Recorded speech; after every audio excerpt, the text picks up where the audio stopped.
All right, guys, welcome back to the Trauma Tapers podcast. I am very happy and excited / honored to have Dr. Sam Hemelstein back on the podcast. Welcome, Sam. Thanks so much for having me. Excited to be here. All right. So Dr. Himelstein is a youth worker, author, speaker, and licensed psychologist in the state of California. Most of his work has revolved around working with trauma-impacted, juvenile justice-involved, substance-using youth. He's the founder and CEO of the Center for Adolescent Studies, a multidisciplinary training institute that teaches youth professionals how to build authentic relationships, practice trauma-informed care, and share mindfulness with the young people. Sam is a formerly incarcerated youth and was privileged to change from a path of drugs, violence, crime, and self-destruction to that of healing and transformation. He's written 3 books, the most recent being Trauma-Informed Mindfulness with Teens, a guide for mental health professionals.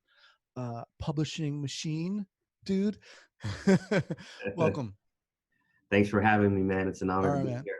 Yeah, I'm excited. I'm excited about your book, your 3rd book. My God. So you were back on episode 95 of the podcast. A lot obviously has happened since then, but let's kind of in a kind of compact way bring people up to speed first with letting people know where you're from originally and where you're located now. Absolutely. Born and raised in Berkeley, California, and I've been in Oakland, California, right next door for the better part of my adult life for the last 10 years. Yeah. Okay. And you started the Center for Adolescent Mindfulness. When was that? The Center for Adolescent Studies. Technically, I started around 2015, 2016, but I was still working full-time in my clinical jobs. And after a couple of years of just kind of ramping up with speaking engagements and other types of trainings, then I was able to kind of take it full-time. Okay. Yeah. And just Sam, just reading through your bio, I mean, I know we touched upon this when we spoke initially in the first episode, but your background, I mean, it reads kind of like, it's kind of cliche to say it, but it's like from this crazy background, intense background to one of transformation and healing. I mean, what do you say to that? I mean, how does something like that happen? Well, I think there's a few different factors, and it's a really great question, something I've really reflected on for the better part of my adult life. I mean, for me, one of the things that I think was a little bit of luck was I got in all of that trouble and was in and out of juvenile hall and in these group homes at an extremely young age. This, of course, totally freaked out my parents to have a 12, 13, 14-year-old doing drugs, going in and out of jail. But in a way, the silver lining was I was really privileged and lucky enough to turn it around by my freshman year in high school. And a lot of the young people that I've worked with at the high school age, when they kind of go through their troubles, one of the main things that's really hard to get back on track with is just school. That's one of the main things that we have to do. And when you're in high school and you've had a really tough 10th and 11th or 12th grade, that really limits your options for what's after high school. So part of it was just like the luck and the privilege of being able to go through that journey at a very young age. Part of it, of course, was having parents in my household who never gave up on me.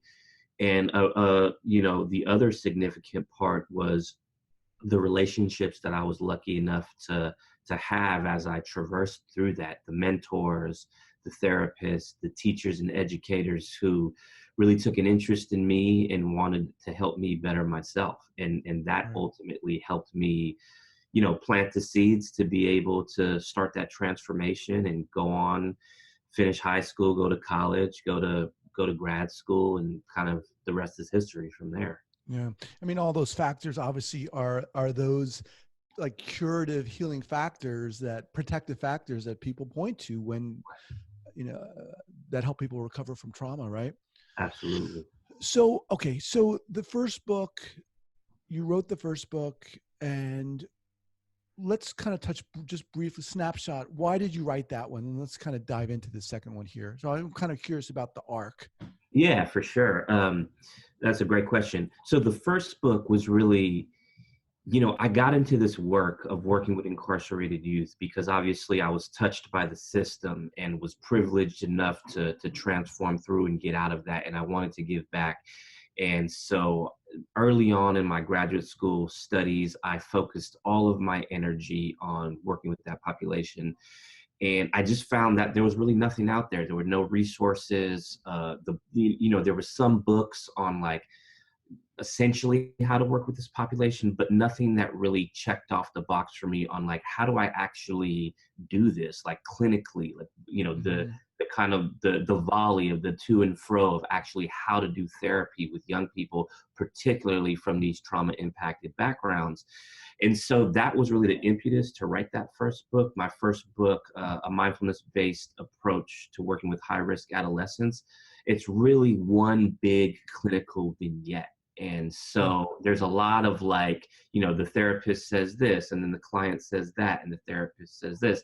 And really, I felt like I wanted to make this contribution of like the granular details on at least one impactful way to do psychotherapy with that population. And I got a lot of really good feedback on it. And the feedback was, I really liked how you broke it down of the therapist said that and the client said that, because it gives you a little bit of a blueprint to do it. And then from there, another thing I was doing at the same time, my second book, which is called Mindfulness-Based Substance Abuse Treatment with Adolescents, a 12-session curriculum. Um, at the same time I was doing that, I was working at a juvenile detention camp at the time, running the court-mandated substance abuse program. So everybody who went through this juvenile detention camp had to at least have a number of programs that they went through, and one of them was a court-mandated substance abuse program. Very similar situation. I really did a lot of deep research, couldn't find anything that felt valuable for this very specific population: trauma impacted youth, dealing with incarceration, dealing with community violence, dealing with a number of other issues. So me and a partner, Stephen Saul, who I co-authored that book with, we essentially developed this program. We did a whole bunch of years of process research where we just, made little tweaks to the curriculum, Mm-hmm. got kind of seeds and gems from other curricula that we thought were worthwhile, made little tweaks to them. And then after a while, started doing outcome research, and we published a number of studies on the curriculum itself, which was a 12-session curriculum. And now one of the main things I do at the Center for Adolescent Studies is I go around the country and essentially train people how to do that curriculum who work with high risk and incarcerated and other types of youth populations. And when Uh, you say, excuse me for interrupting, when you say people, do you mean therapists, counselors, anyone, or what? it's mainly therapists and Okay. counselors, although there are some um, providers, I guess you could say, that are not licensed clinicians. So, for example, in some juvenile correctional centers, they just have limited resources, so they'll have what's called a juvenile counselor who provides the services there, and they're mainly doing the frontline groups and one-on-one and family work. And so, essentially, they're counselors, but they don't have an advanced degree in mental health, and so those types of providers can get trained as well. Also, of course, KDAC and kind of like the substance abuse professionals as well. Mm-hmm. Those are a lot of the folks that go through those trainings. And so I'll go around and I train people in that so that they can implement it into their programming and essentially help youth from a mindfulness-based perspective. And of course, because of the research, it's gotten some notoriety. We were able to get it on the National Registry of Evidence-Based Practices before that got shut down by the government. And essentially, so anyways, that second book is really more of like, whereas the first one's kind of like a clinical vignette, the second one is like this 12-session curriculum, and people buy it, they pick it up, they either do the whole curriculum from A to Z, or they take tidbits of it and implement it into their existing curriculum. Okay. And going from that, which was published in 2015, to this current project, the third book, Trauma Informed Mindfulness with Teens, you know, I the reason why I wanted to develop an expertise in working with trauma impacted youth, or working with trauma, is just because I was so passionate about working with this population, with juvenile justice involved youth. And it was just so clear that one of the main things that was coming up for this population was layers and layers of trauma, PTSD, complex intergenerational trauma. And I remember thinking to myself at a very young, age, career wise, that if I'm going to be effective in working with this population, I need to not just become competent in trauma informed care, but really become confident in trauma specific treatment interventions for this population. And I was already at that point really passionate about mindfulness, both because my own personal path, that's one of the other things that kind of helped me transform my own personal path, but also I had been working for the Mind Body Awareness Project, which was a nonprofit that taught, meditation type interventions to incarcerated youth, and I was able to do my dissertation through them. So I was already seeing the power of mindfulness and mindfulness meditation and contemplative awareness practices with this population. And this project is really a merging of those two things, with the notoriety that mindfulness has gotten over the last, 10, 15, 20 years, and the kind of commodification of it, and the kind of like silver bullet intervention, kind of mystique that it sometimes gets. Mm-hmm. I really wanted to create a project and a manuscript that does justice to how to actually teach mindfulness from a trauma-informed lens, so that you're not actually re-traumatizing youth or teaching mindfulness and thinking that it's some silver bullet intervention, Mm-hmm. but doing it from a relational standpoint, a very grounded standpoint. Because when you do that, that's when you can get a lot of the juice from the practice and a lot of the transformative aspects of it. It comes through that relationship. And so essentially that's what this book is.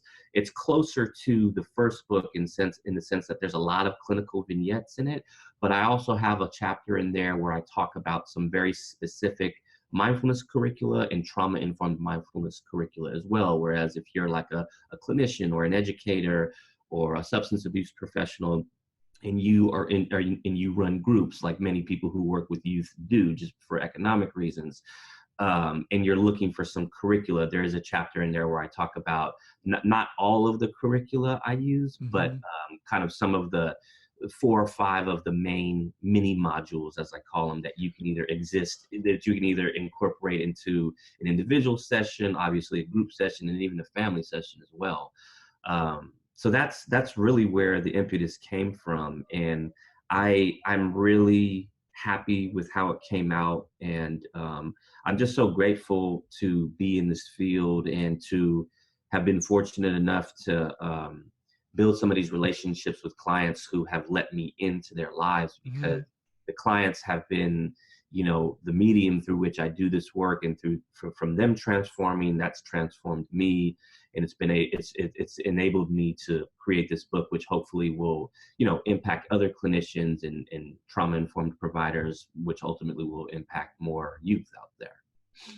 Awesome. Great summation, by the way. You're covering all those free books. Let's, if we can, kind of dial in and get specific about what you mean by, you kind of, in this new book, it seems like you break down some myths. You talked about, understanding that, or realizing that, mindfulness isn't this silver bullet in a sense.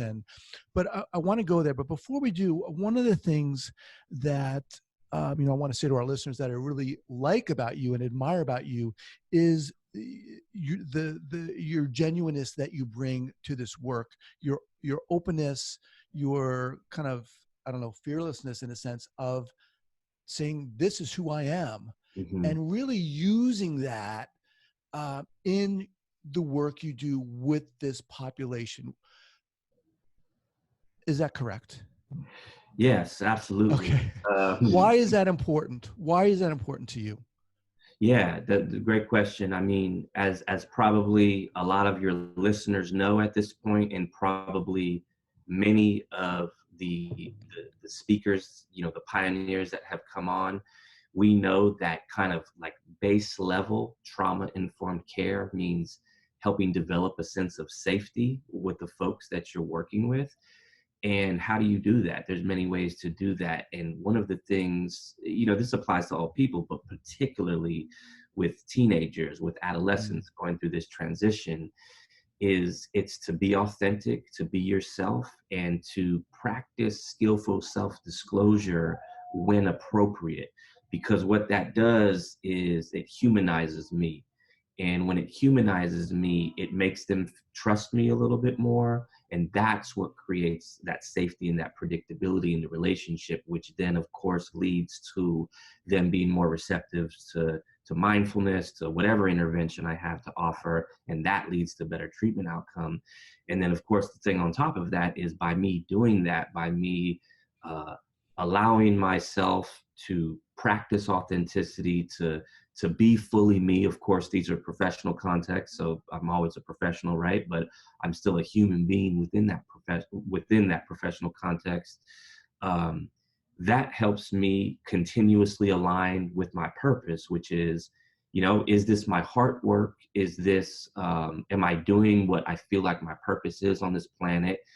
And by being authentic, I can continuously say, yes, I am, because I'm able to show up as fully me.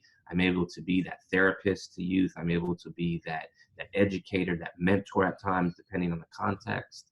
And the last layer I'll speak to is that with youth, particularly teenagers, this isn't completely across the board, but in my anecdotal experience and my research, a lot of them are looking for that from the adults in their lives. They're looking for Hmm. somebody who can keep it real, who can be authentic, who can show them a model of what it means to in my case, be a man, or to be an adult, or to be that person who can mentor them and show them the way. And that happens when you show up authentically Right. over and over again. And although some youth may not, admit that consciously or talk about that, the fact of the matter is there's a deficit of that in our society. Most adults in their lives are not doing that. You got teachers who are telling them what to do, or probation officers with this population, or judges literally judging a character based on things they may have done. Sometimes parents acting that way, sometimes unfortunately even therapists acting that way. So when you do that, when I do that, and I practice authenticity over and over and over again, of course, within the realm of being a human being, like, I have bad days too, right? Um, it to me, it really provides this socio-culturally corrective experience where they can see me. Of course, there's always a power dynamic, but they can see me as that human being, and I can see them as that human being. And again, all goes back to them trusting me more, enhancing the alliance and the therapeutic relationship, and then them being just more open to whatever it is I have to offer, which in this case is trauma-informed mindfulness, or a particular psychotherapy intervention. And that just leads to better growth and outcome for them.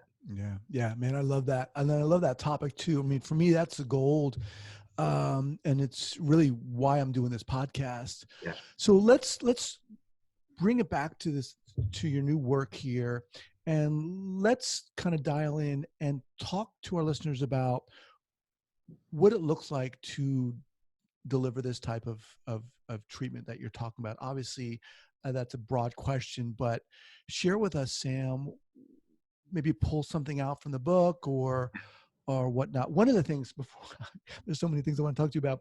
Well, as I was going through the book, there was a paragraph where you talked about you were kind of dealing with a psychiatrist who had looked through this chart of this guy and was not looking through the trauma informed lens.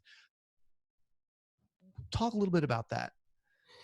Yeah, for sure. I was talking about a situation, as many of us who are clinicians have, where you're working in an interdisciplinary team environment.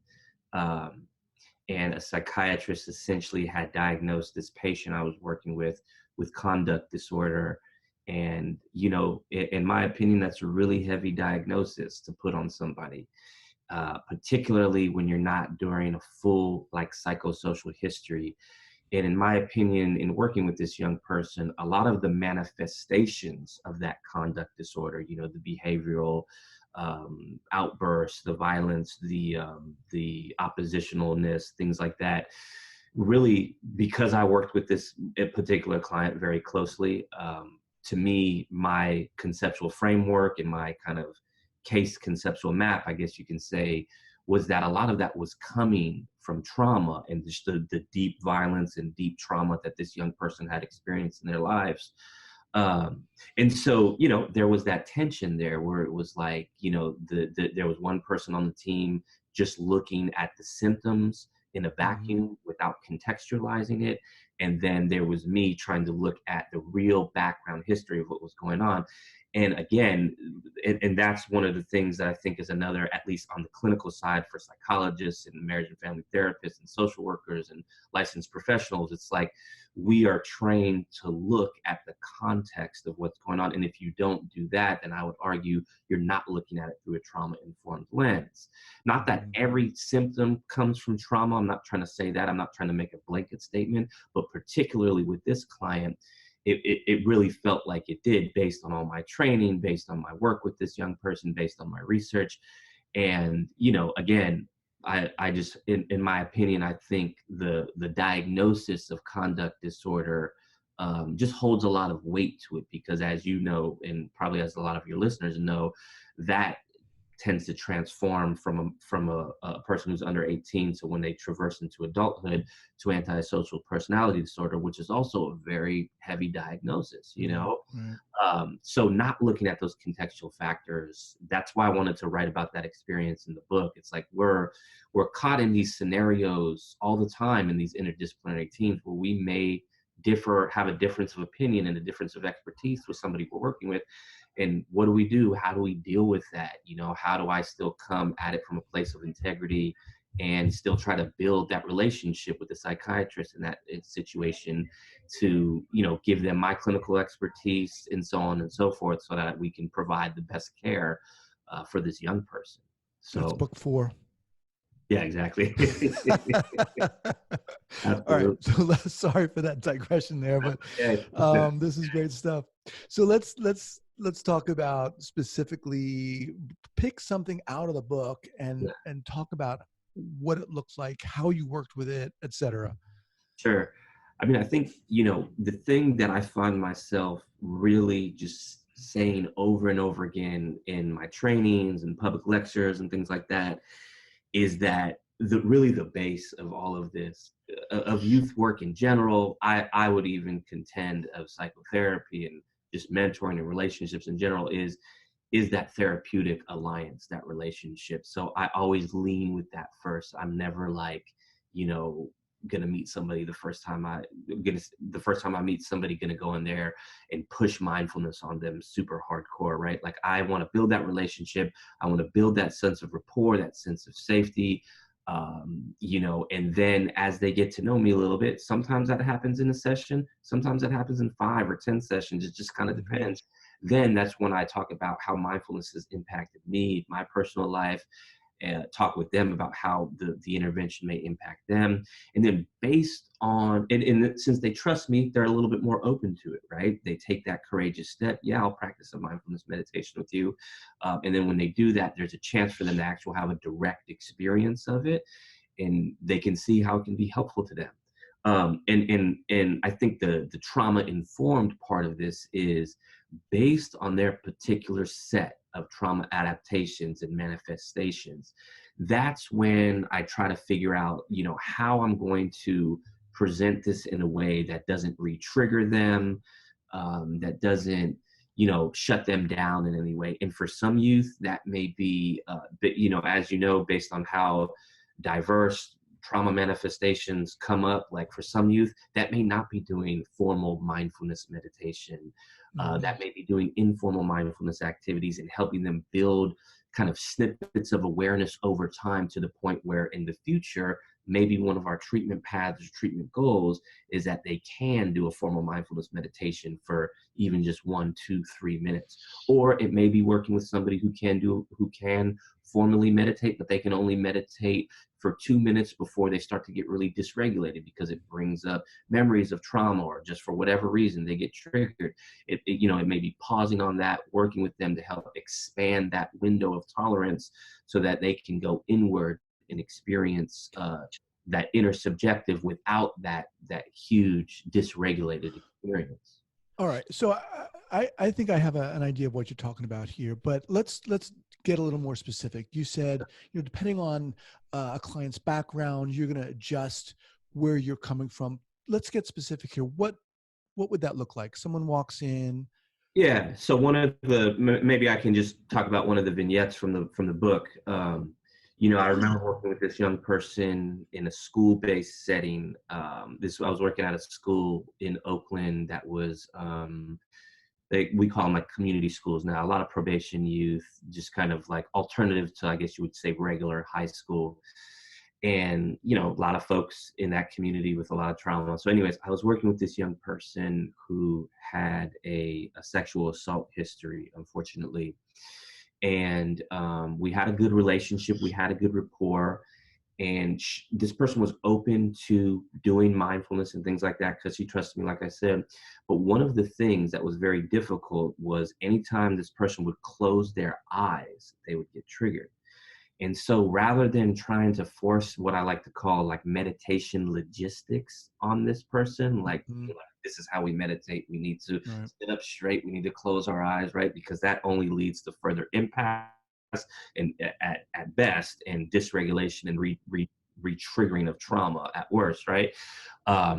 I used a well-known, I'm sure you've talked about it or had guests talked about on here, a well-known kind of trauma-informed technique of orienting, where I help this person orient to their time and place around the room, look around the room, tell me a couple things you see, a couple things you hear, a couple things you can feel right now, to get them to not trigger out of that window of tolerance and really be able to have a sustained awareness in the present moment, all while, of course, making it safe enough with this person to say, look, at any time we can step out of this.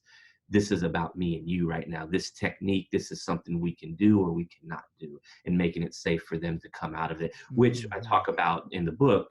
That happened from time to time. And so, I didn't want to push it too much. I didn't want to say we have to do this or anything like that. That's a lot of what trauma-informed mindfulness is about. It's about being adaptable in the present moment to the individual or the group or the people that you're working with, and being able to come out of it because their safety, is number one, obviously. And so, this was a case that, a young person that I worked with, where at first, because of the particular past with sexual assault and the traumatic adaptation to hypo-arouse, to dissociate, to detach, it took a long time for them to feel comfortable enough to just even be present and have that sustained awareness for even a minute or two. But what was amazing and extremely transformative is, like, because you can go down that thought path of a clinician of, I shouldn't do this because it's triggering to them, therefore I'm never going to do it. And in some cases, that's what you got to do. But in this case, this person had an actual want and desire to progress down that mindful path and learn this ability, because they knew it was going to be so transformational down the line. Because obviously what I'm trying to do as a therapist is build capacity so that they can, traverse life without having a therapist, Right. And so because of that, we were able to kind of stay in this and come back to it every once in a while. And they developed their capacity to the point where by the end of our relationship, they could sit down, formally meditate, and even close their eyes, Wow. And to me, that was a huge win, because as you know, and as your listeners and the other pioneers, the folks who've come on here, I'm not saying I'm a pioneer, just I know you've Bender Koch and some of those big dogs. As you know, it's like that in and of itself, sitting silently, closing your eyes, can be enough to trigger somebody into that chaotic internal subjective experience that is produced by trauma. So that's one example of how you can use it, and how mindfulness is very much more than formal mindfulness meditation. And there's all these kind of in-paths to awareness of the present moment with a non-reactive attitude, which is the base level of how I define mindfulness. And how does that, or how did that client feel that this was helping her or going to help her? mainly emotional regulation. Okay. This person uh, struggled with that at times. I talked about kind of the detached dissociation that happened with this client, and that was a very real thing. And then just also a lot of mood swings as well, um, understandably so, given the tremendous traumatic history that this person had been through. And so, in this person's mind, it was really like, when I had practiced my skillful self-disclosure, which again, that's I talk about my experiences when I feel like it's appropriate and in the best interest of the client. That was like me saying,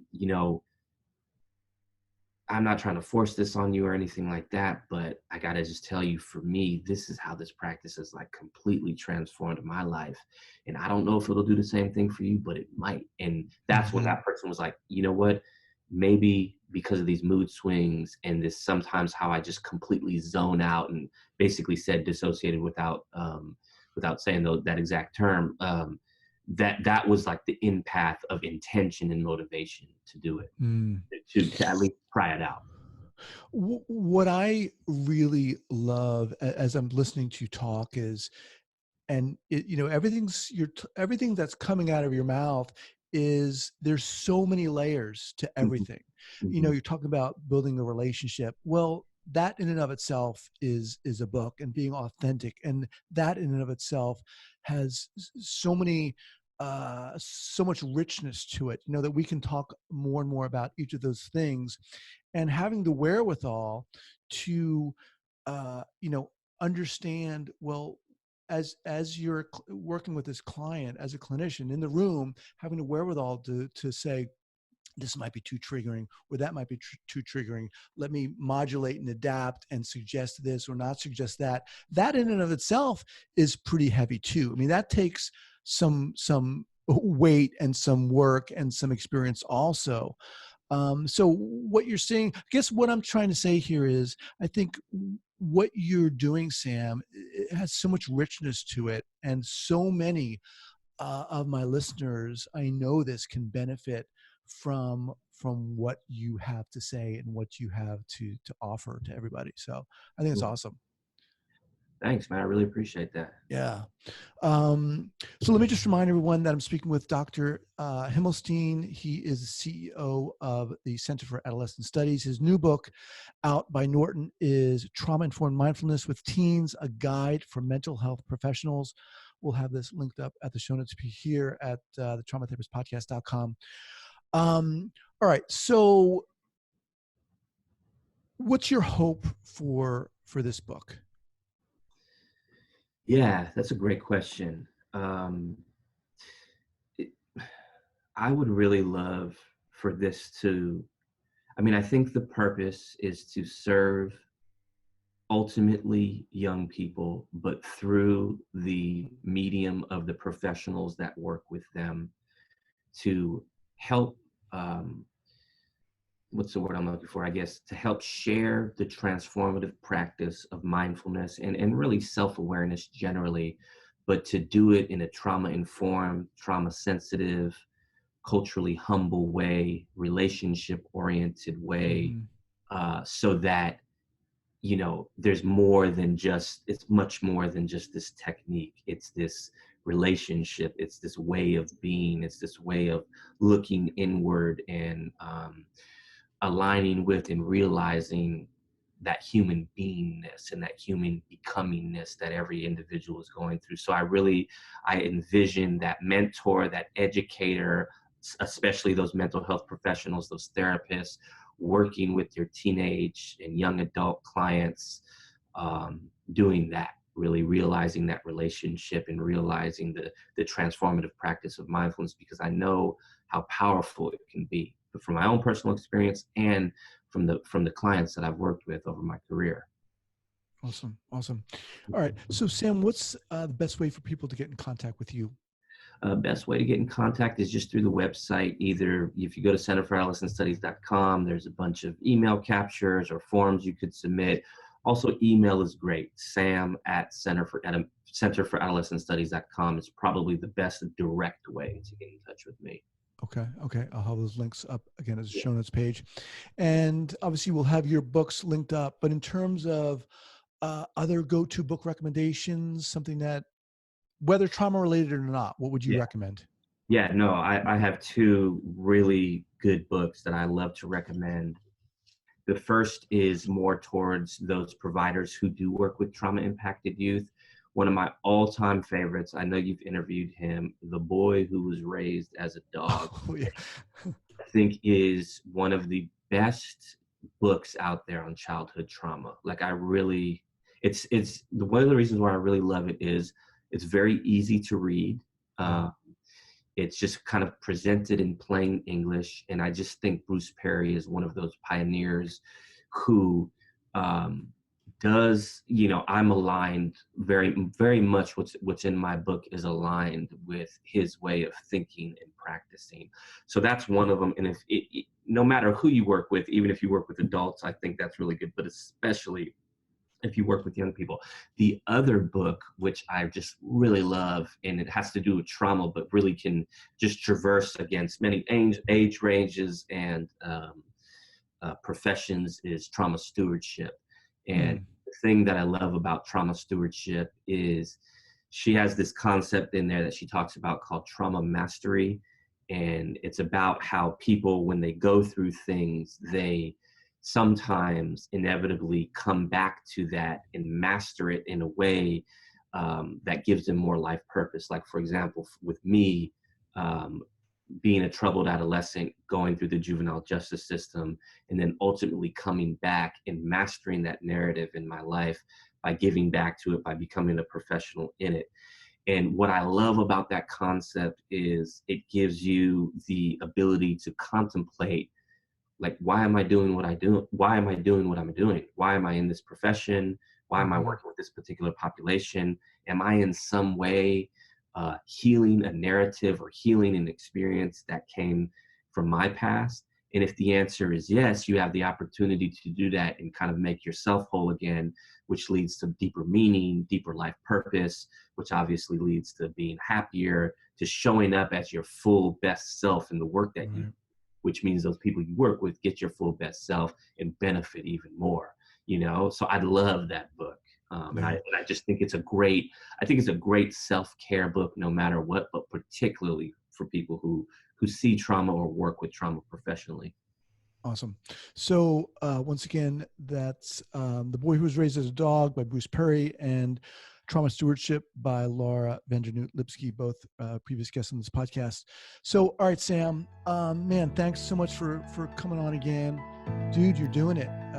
It's really, honestly, it's inspiring to listen to you talk, and congratulations on the book again. Thank you so much, man. Honored to be here. Really happy to be back. And I'll let you know when that 4th, 5th, and 6th book. All right, brother. Happy New Year. All right, man. Have a good one. Take care.